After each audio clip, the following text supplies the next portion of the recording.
Bruxismo nas crianças é fisiológico? Quando que eu devo me preocupar?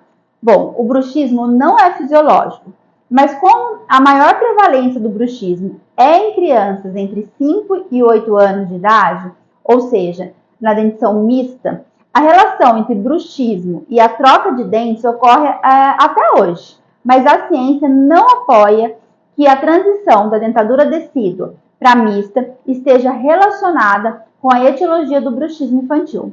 Portanto, é um mito que o bruxismo infantil seja fisiológico.